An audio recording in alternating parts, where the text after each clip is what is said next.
Hi നമസ്കാരം, ഞാൻ Sivadasan. English ക്ലാസ്സിലേക്ക് എല്ലാവർക്കും സ്വാഗതം. കഴിഞ്ഞ ക്ലാസ്സിൽ നമ്മൾ പറഞ്ഞിട്ടുണ്ടായിരുന്നത് ഫ്യൂച്ചർ കണ്ടിന്യൂസിനെ കുറിച്ചായിരുന്നു. ഫ്യൂച്ചർ കണ്ടിന്യൂസിൽ വിൽ ബി, ഷാൾ ബി എന്നാണ് ഹെൽപ്പിംഗ് വെർബായിട്ട് വരുന്നത്. ആയിരിക്കും, ഉണ്ടായിരിക്കും എന്ന അർത്ഥത്തിലാണ് ഇതിനെ ഉപയോഗിക്കുന്നത്.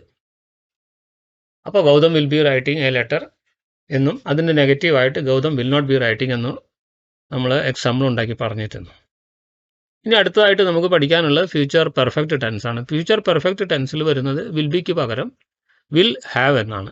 വിൽ ഹാവ് എന്നത് ഉപയോഗിച്ചതിന് ശേഷം വെർബിൻ്റെ പാസ്റ്റ് പാർട്ടിസിപ്പിൾ ഉപയോഗിക്കണമെന്നാണ് ഈ ടെൻസിലത്തെ നിയമം, ഗ്രാമർ. അപ്പോൾ ഗൗതമനെ എടുക്കുകയാണെങ്കിൽ Gautam will have written a letter. Gautam ഒരു കത്ത് എഴുതിയിട്ടുണ്ടാകും. സബ്ജക്റ്റ് സിംഗുലർ ആണോ പ്ലൂറൽ ആണോ എന്നൊന്നും ഇതിൽ കാര്യമായിട്ട് ശ്രദ്ധിക്കാനില്ല. വിൽ ഹാവ് ഉപയോഗിച്ചതിന് ശേഷം വെർബിൻ്റെ മൂന്നാമത്തെ രൂപമായിട്ടുള്ള past participle will have written എന്നാണ് ഉപയോഗിക്കേണ്ടത്. അപ്പോൾ ഇതിലത്തെ മർമ്മപ്രധാനമായിട്ടുള്ള കാര്യം വിൽ ഹാവ് റിട്ടൺ എന്ന് തന്നെയാണ്. Gautam will have written a letter. ഇനി ഗൗതമിന് പകരം രണ്ടുപേര് വരുമ്പോഴും വലിയ വ്യത്യാസമൊന്നും അർത്ഥത്തിൽ വരുന്നില്ല, സെൻറ്റൻസിലും വലിയ വ്യത്യാസം വരുന്നില്ല. Gautam and Madhuri will have written a letter. അർത്ഥം രണ്ടുപേരും കൂടി ചേർന്ന് ഒരു കത്ത് എഴുതിയിട്ടുണ്ടാവും. മറ്റെല്ലാ ടെൻസിലും പറഞ്ഞതുപോലെ തന്നെ ഐ, വി, യു, ദേ എന്നിവ സബ്ജക്റ്റായിട്ട് വരുമ്പോഴും വിൽ ഹാവ് റിട്ടൺ എന്ന് സുഗമമായിട്ട് ഉപയോഗിക്കാം. വലിയ വ്യത്യാസമൊന്നും അർത്ഥത്തിൽ വരുന്നില്ല. ശ്രദ്ധിക്കണം, ഐ വരുമ്പോൾ I will have written, you വരുമ്പോൾ you will have written, we ആവുമ്പോൾ we will have written, they ആവുമ്പോൾ ദേ വിൽ ഹാവ് റിട്ടൺ. അവർ എഴുതിയിട്ടുണ്ടാകും. ഇതേ രീതിയിൽ തന്നെ മലയാള അർത്ഥത്തിൽ പഠിച്ചു വെക്കണം. എഴുതിയിട്ടുണ്ടാവും, ചെയ്തിട്ടുണ്ടാവും, പറഞ്ഞിട്ടുണ്ടാവും, പോയിട്ടുണ്ടാവും എന്ന അർത്ഥത്തിൽ നമുക്ക് കാര്യങ്ങൾ പറയണമെങ്കിൽ ഈ സെൻറ്റൻസിനെ ഈ ടെൻസിലത്തെ സെൻറ്റൻസുകളെ ആശ്രയിക്കണം. ഓർക്കുക, വിൽ ഹാവ് റിട്ടൺ വെർബിൻ്റെ പാസ്റ്റ് പാർട്ടിസിപ്പിൾ ഉപയോഗിക്കണം എന്നാണ് ഈ ടെൻസിലത്തെ നിയമം. ഇനി മറ്റുള്ള ടെൻസുകളെ പോലെ തന്നെ ഇവിടെയും നെഗറ്റീവ് ഉണ്ടാക്കണമെങ്കിൽ നമ്മൾ നോട്ട് ചേർത്തിട്ടാണ് ഇത് നെഗറ്റീവ് സെൻറ്റൻസുകൾ ഉണ്ടാക്കുന്നത്. അപ്പോൾ Gautam will not have written a letter. Will not have എഴുതിയിട്ടുണ്ടാവില്ല. ഷാൾ നോട്ട് ഹാവ് എഴുതിയിട്ടുണ്ടാവില്ല. ഗൗതം ആൻഡ് മാധുരി എന്നാണെങ്കിലും വലിയ വ്യത്യാസമൊന്നും ഇതിൽ വരുന്നില്ല. Gautam and Madhuri will not have written a letter. Subject plural ആയാലും സിംഗുലർ ആയാലും സെൻറ്റൻസിൽ വലിയ വ്യതിയാനങ്ങൾ വരാൻ സാധ്യതയില്ല. ഇനി നമ്മൾക്ക് പഠിക്കാനുള്ളത് ചോദ്യം ഉണ്ടാക്കാനുള്ളതാണ്. മറ്റുള്ള ടെൻസിൽ പഠിച്ച പോലെ തന്നെ ചോദ്യം ഉണ്ടാക്കുമ്പോൾ വില്ലിനെയും ഷാളിനെയും ഹെൽപ്പിംഗ് വെർബായ വില്ലിനെയും ഷാളിനെയും മുന്നിലേക്ക് സെൻറ്റൻസിൻ്റെ മുന്നിൽ കൊണ്ടുവന്നിട്ടാണ് ചോദ്യം ഉണ്ടാക്കേണ്ടത്. Will Gautam have written a letter. ചോദ്യമായി ഗൗതം ഒരു കത്ത് എഴുതിയിട്ടുണ്ടാവുമോ? ഇനി ഗൗതവും മാധുരിയും കൂടി ചേർന്നിട്ടാണെങ്കിൽ രണ്ടുപേരും കൂടി ചേർന്നിട്ട് ഒരു കത്ത് എഴുതിയിട്ടുണ്ടാവുമോ എന്ന് ചോദിക്കുകയാണെങ്കിൽ will Gautam and Madhuri have written a letter. അവർ രണ്ടുപേരും കൂടി ചേർന്നിട്ട് ഒരു കത്ത് എഴുതിയിട്ടുണ്ടാവുമോ എന്നുള്ള ചോദ്യമാണ്. അപ്പോൾ മറ്റുള്ള ടെൻസിൽ പഠിച്ച പോലെ തന്നെ നമ്മൾ ഒരു പോസിറ്റീവ് സെൻറ്റൻസ് പഠിച്ചു, ഒരു നോർമൽ സ്റ്റേറ്റ്മെൻറ്റ് പഠിച്ചു. പിന്നെ അത് സ്റ്റേറ്റ്മെൻറ്റ് അങ്ങനെയല്ല നിഷേധിക്കുന്ന രീതിയിൽ എഴുതിയിട്ടുണ്ടാവും, എഴുതിയിട്ടുണ്ടാവില്ല എന്നുള്ളതും പഠിച്ചു.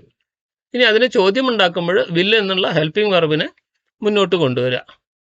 ഇനി ഐ, യു, വി, ദേ എന്നുള്ളതാണ് സബ്ജക്റ്റായിട്ട് വരുന്നതെങ്കിൽ മറ്റുള്ള ടെൻസിൽ പറഞ്ഞ പോലെ തന്നെയാണ് ഇവിടെയും. I will have written a letter. അതിനെ ചോദ്യമാക്കുമ്പോൾ will I have written a letter എന്നായി മാറും. ഇനി യു ആണെങ്കിൽ you will have written a letter, will you have written a letter. ഇനി ദേ എന്നാണെങ്കിൽ they will have written a letter. അതിന് ചോദ്യമാകുമ്പോൾ വില്ല് മുന്നിലേക്ക് വരണം, will they have written a letter. ഈ രൂപത്തിലാണ് വരുന്നത്. ഇനി യു ആണെങ്കിലും വി, ഐ, യു, ഈ 4 എക്സെപ്ഷൻസ് എല്ലാ ടെൻസിലും എടുത്തു പറയുന്നത് ഇവിടെ എടുത്തു പറഞ്ഞത് മാത്രം. അപ്പോൾ ശ്രദ്ധിക്കുക, നെഗറ്റീവ് ഉണ്ടാക്കണമെങ്കിൽ വിൽ നോട്ട് ഹാവ് നോട്ട് ചേർക്കണം, എന്നിട്ടാണ് നെഗറ്റീവ് ഉണ്ടാവേണ്ടത്. ഇനി നമ്മൾക്ക് വാട്ട്, വേർ, വൈ, ഹൗ എന്നീ ചോദ്യ വാക്കുകൾ ഉപയോഗിച്ചിട്ടാണ് ചോദ്യം ഉണ്ടാക്കേണ്ടതെങ്കിൽ മറ്റുള്ള ടെൻസിൽ ചെയ്ത പോലെ തന്നെ ഇവിടെയും റിപ്പീറ്റ് ചെയ്താൽ മതി. വാട്ടിൻ്റെ മുന്നിൽ സെൻറ്റൻസിൻ്റെ മുന്നിൽ കൊണ്ടുവന്ന് what will Gautam have written. Gautam എന്താണ് എഴുതിയിട്ടുണ്ടാവുക? ഇനി എപ്പോഴാണ് ഗൗതം എഴുതിയിട്ടുണ്ടാവുക എന്ന് ചോദിക്കുകയാണെങ്കിൽ when will have Gautam written. Gautam എന്നുള്ളത് ഒരാളായതുകൊണ്ട് വിൽ ഹാസ് ഒന്നും എഴുതി പോകരുത്. ഈ ടെൻസിൽ വിൽ ഹാവ് തന്നെയാണ് ഉപയോഗിക്കേണ്ടത്. സബ്ജക്റ്റ് ആയാലും സിംഗുലർ ആയാലും പ്ലൂറൽ ആയാലും വിൽ ഹാവോ ഷാൾ ഹാവോ ഉപയോഗിക്കാം. ഒരിക്കലും വിൽ ഹാസ് എന്ന് ഉപയോഗിക്കരുത്. ഹാസിൻ്റെ കഥ പ്രസൻറ്റ് ടെൻസിൽ കഴിഞ്ഞിരിക്കുന്നു. ഇവിടെ സിംഗുലർ ആണല്ലോ ഗൗതം വിചാരിച്ച് വില്ല് ഹാസ് ഉപയോഗിക്കാം, പ്രസൻറ്റ് ടെൻസിൽ ഹാസ് ഉപയോഗിക്കണം എന്നാണ് പറഞ്ഞ് എന്ന ആശയം ഇവിടെ പ്രയോജനകരമല്ല, അത് ഉപയോഗിക്കാൻ പാടില്ല, ഗ്രാമറിന് വിരുദ്ധമാണത്. അപ്പോൾ സിംഗുലർ ആയാലും പ്ലൂറൽ ആയാലും ഹാസ് ഫ്യൂച്ചർ ടെൻസിൽ യാതൊരു കാരണവശാലും ഉപയോഗിക്കാൻ പാടില്ല. ഇവിടെ ഉപയോഗിക്കേണ്ടത് വിൽ ഹാവ് എന്ന് തന്നെയാണ്.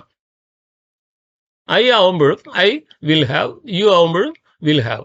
ഇനി ഞാൻ എഴുതിയിട്ടുണ്ടാവില്ല എന്നാണ് പറയേണ്ടതെങ്കിൽ മറ്റുള്ള ഇതിൽ പോലെ തന്നെ നെഗറ്റീവ് ആക്കാൻ വേണ്ടി നോട്ട് ചേർക്കണം.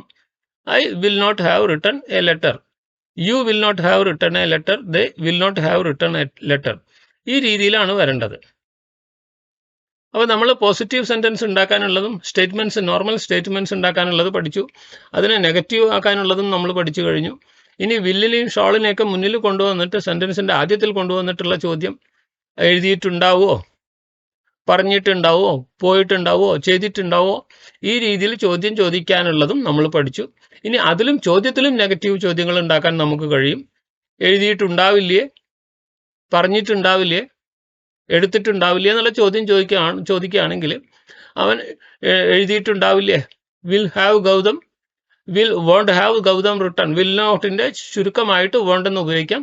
Won't have Gautam written, won't have Gautam and Madhuri written. രണ്ടാളാകുമ്പോഴും വലിയ വ്യത്യാസമൊന്നും വരുന്നില്ല. വോണ്ട് ഹാവ് തന്നെയാണ്. ഹാസ് ഒന്നും ഇവിടെ ഉപയോഗിക്കാൻ പാടില്ല എന്ന് പറഞ്ഞു കഴിഞ്ഞു. അപ്പോൾ വിൽ നോട്ട് എന്നാണ് ഇല്ല എന്നുള്ള അർത്ഥത്തിൽ എഴുതിയിട്ടുണ്ടാവില്ല, പോയിട്ടുണ്ടാവില്ല, പറഞ്ഞിട്ടുണ്ടാവില്ല എന്ന അർത്ഥത്തിൽ വിൽ നോട്ട്, വോണ്ട് എന്ന് തന്നെയാണ് നമ്മൾ ഇതിൽ ഉപയോഗിക്കേണ്ടത്. മറക്കരുത്, മറ്റുള്ള ടെൻസിൽ പറഞ്ഞ പോലെ എസൻസ് ആയിട്ട് ഇവിടെ പഠിക്കാനുള്ളത് വിൽ ഹാവ് റിട്ടൺ, എഴുതിയിട്ടുണ്ടാവും. വിൽ നോട്ട് ഹാവ് റിട്ടൺ, എഴുതിയിട്ടുണ്ടാവില്ല. ഇതാണ് ഇതിൽ മർമ്മപ്രധാനമായിട്ടുള്ള ടെൻസ് പഠിക്കാനുള്ളത്, വെർബിൻ്റെ ശേഖരം. ഈ വെർബ് മാത്രമാണ് പഠിക്കേണ്ടത്. സബ്ജക്റ്റ് എന്തായാലും ഇതിനനുസരിച്ച് ഇതിൽ മാറ്റങ്ങൾ വരാൻ പോകുന്നില്ല.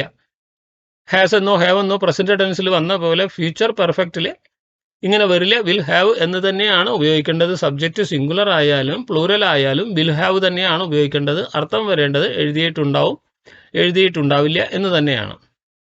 ശ്രദ്ധിക്കുക, കാണാപാഠം പഠിക്കണം ഇത്. വിൽ ഹാവ് റിട്ടൺ എഴുതിയിട്ടുണ്ടാവും, വിൽ നോട്ട് ഹാവ് റിട്ടൺ എഴുതിയിട്ടുണ്ടാവില്ല. ഇത്രയും മതി ഈ ടെൻസിൽ. അടുത്ത ടെൻസിലേക്ക് നമുക്ക് പോകുന്നതിന് മുമ്പ് ഇതൊന്നുകൂടി പറയുന്നു. Will have written, will not have written. She will have written, ഷീക്ക് ശേഷം വിൽ ഹാവ് തന്നെ ഉപയോഗിക്കണം. He will have written. ബഹുവചനം വരുമ്പോഴും ഐ, യു, വി, ദേ വരുമ്പോഴും വിൽ ഹാവ് റിട്ടൺ തന്നെ, യാതൊരു മാറ്റവും വരുന്നില്ല. ശേഷം അടുത്ത ക്ലാസ്സിൽ ഇതിനെല്ലാം അടുത്ത ക്ലാസ്സിൽ ഫ്യൂച്ചർ കണ്ടിന്യൂസ് ടെൻസിനെ കുറിച്ച് പഠിക്കാം. ഈ ടെൻസിൽ ഇത്രയേ പഠിക്കാനുള്ളൂ. പോസിറ്റീവും നെഗറ്റീവും ചോദ്യം ഉണ്ടാക്കുന്നതും എല്ലാ സെൻറ്റൻസുകളും പറഞ്ഞു കഴിഞ്ഞിരിക്കുന്നു. അടുത്ത ടെൻസിൽ നമുക്ക് ഇതിൻ്റെ കണ്ടിന്യൂസിനെ കുറിച്ച് കൂടുതൽ വിശദമായിട്ട് പഠിക്കാം. അത്ര കൺഫ്യൂസിംഗ് ഒന്നും അല്ല അടുത്ത ടെൻസും. ഇത് ശരിക്കും പഠിച്ചു പോയി കഴിഞ്ഞാൽ കുറച്ചുകൂടെ എളുപ്പമായിട്ട് തോന്നും.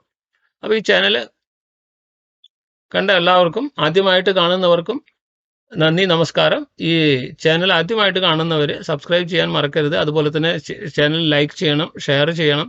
നോട്ടിഫിക്കേഷൻ ക്ലിക്ക് ചെയ്യുകയാണെങ്കിൽ നിങ്ങൾക്ക് എല്ലാ വീഡിയോ അപ്ലോഡ് ചെയ്യുമ്പോഴും അതിൻ്റെ നോട്ടിഫിക്കേഷൻ കിട്ടും. എല്ലാം മിസ്സാവാതെ കാണാൻ ശ്രമിക്കുക. താല്പര്യമുള്ളവർക്ക് ഷെയർ ചെയ്ത് കൊടുക്കാൻ അഭ്യർത്ഥിക്കുന്നു. നമസ്കാരം, നന്ദി.